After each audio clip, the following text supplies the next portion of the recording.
Selamat siang Pak Dani, semoga Bapak dan keluarga selalu diberi kesehatan. Jadi pada siang ini saya ingin mempresentasikan proposal tesis saya yang bertemakan pemodelan reverse logistik pada infectious medical waste, studi kasus pada rumah sakit rujukan pasien COVID-19 di DKI Jakarta. Kemudian latar belakang saya tertarik untuk meneliti ini karena seperti yang kita ketahui, eh, virus COVID itu pertama kali muncul itu di akhir tahun 2019 di kota Wuhan, Cina.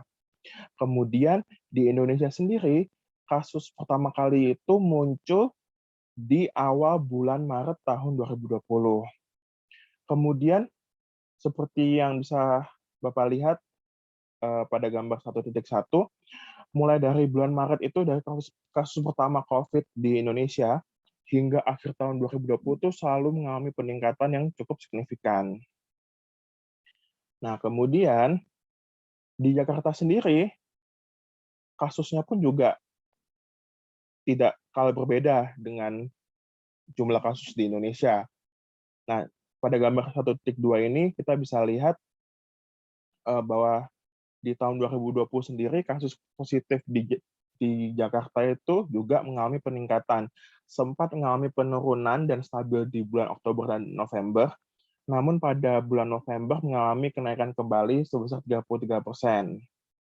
Nah, kemudian dari meningkatnya kasus kasus positif COVID-19 ini, otomatis permintaan serta penggunaan dari APD seperti masker, masker sekali pakai, ada face shield, kemudian ada masker kain juga, ada alat suntikan, maupun gelas vaksin. Seperti yang saat ini kan kita udah mulai vaksin, jadi tuh suntikan apa semuanya itu juga semakin meningkat ya Pak ya jumlahnya gitu.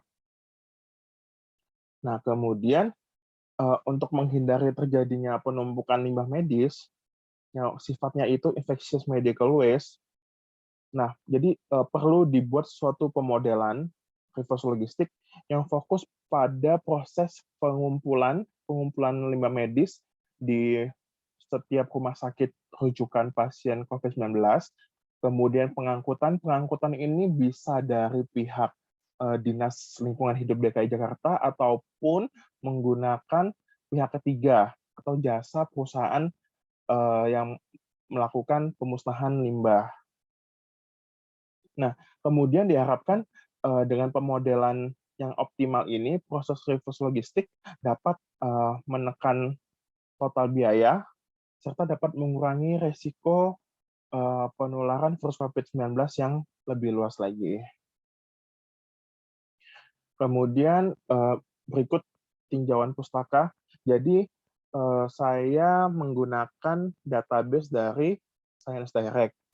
Kemudian saya menggunakan kata kunci seperti reverse logistik, terus ada medical waste, ada reverse supply chain, ada waste management. Nah, dari keempat kata kunci itu saya coba dan saya kombinasikan juga. Dan saya dapat sebanyak 19 artikel penelitian yang terkait dengan kata kunci tersebut. Nah, namun dari 19 artikel penelitian ini, saya hanya menemukan eh, 4 artikel yang secara spesifik membahas mengenai pemodelan jaringan reverse logistik, di mana 3 itu artikel penelitian, sedangkan 1 artikel itu membahas mengenai tinjauan pustaka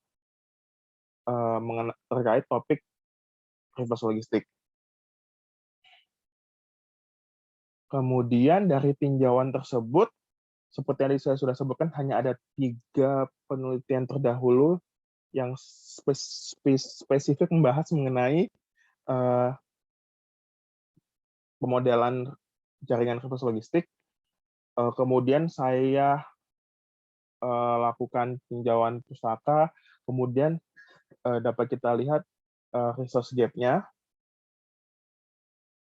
Jadi dari 3 penelitian terdahulu ini, semuanya menggunakan metode penelitian yang berbeda-beda.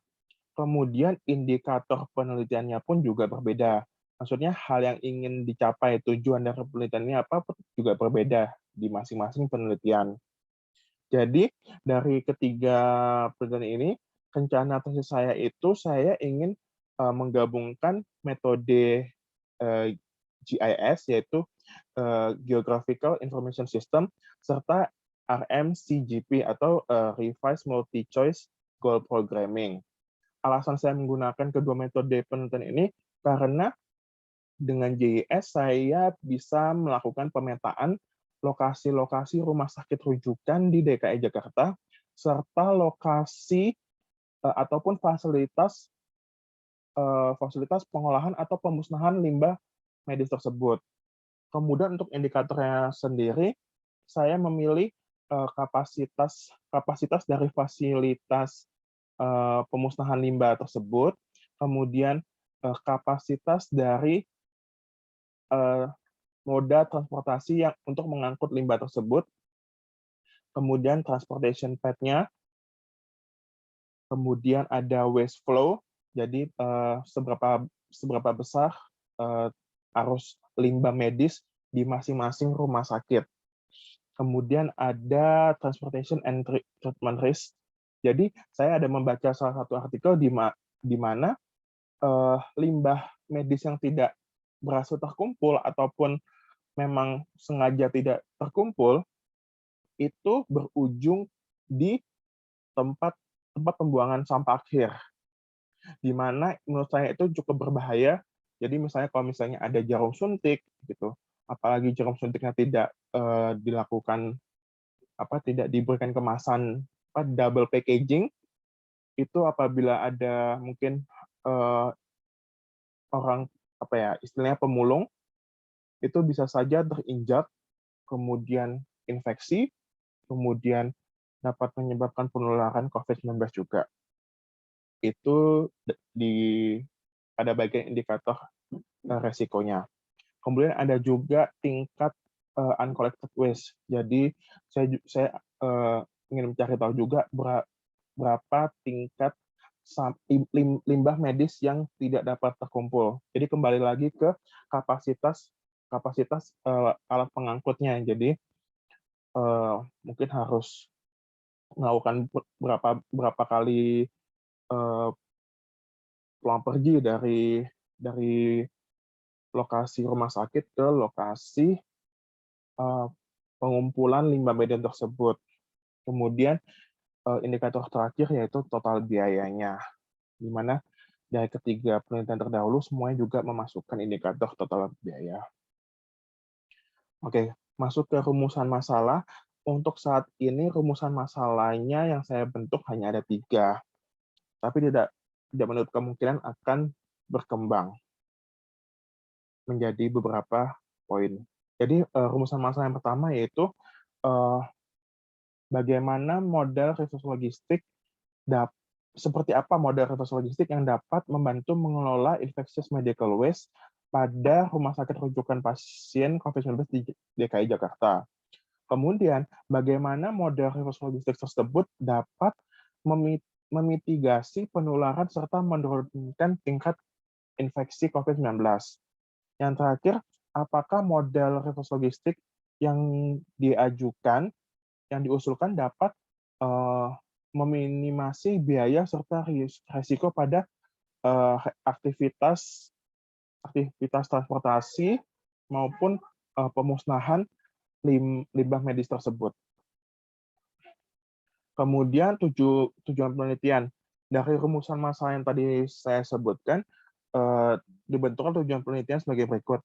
Jadi untuk mengetahui model reverse logistik pada infectious medical waste pada rumah sakit rujukan pasien COVID-19 di DKI Jakarta, kemudian melakukan pemodelan model reverse logistik yang dapat memitigasi penularan serta menurunkan tingkat infeksi COVID-19, serta apakah model tersebut dapat meminimalisasi biaya serta resiko dari aktivitas reverse logistik secara keseluruhan.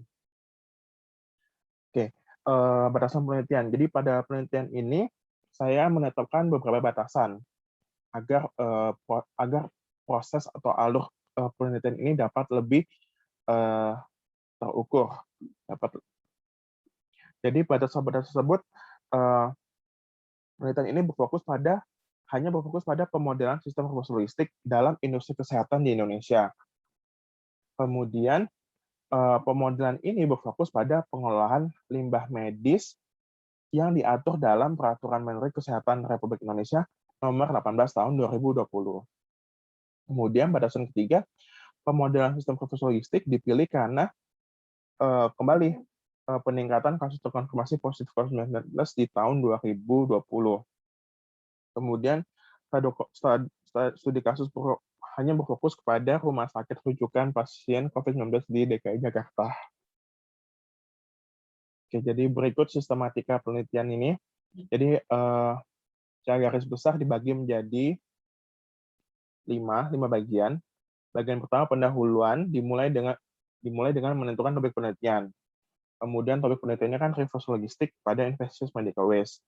Kemudian dibentuk latar belakang penelitian, rumusan masalah, tujuan penelitian, manfaat penelitian, serta batasan penelitian. Kemudian pada bagian kedua tinjauan pustaka. Tinjauan pustaka berfokus pada teori-teori mengenai reverse logistik serta infectious medical waste.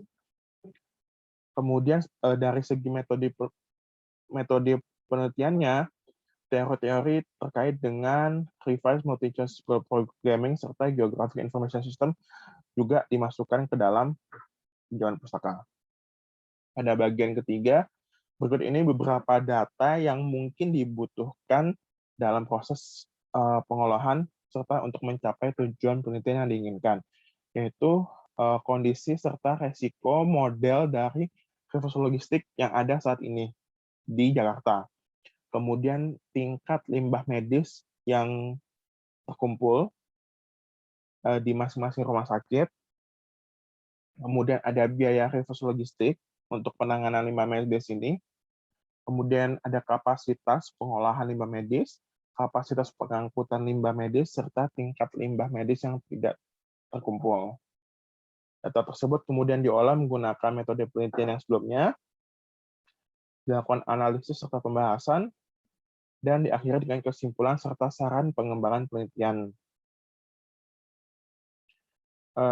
Ini daftar pustaka, ada 19 penelitian terdahulu yang saya gunakan sebagai acuan, serta 3 artikel penelitian utama yang saya jadikan patokan dalam menentukan research gap. Baik, sekian dari presentasi saya. Saya sadari masih banyak kekurangan. Mohon maaf apabila saya ada salah-salah kata. Terima kasih banyak dan selamat siang.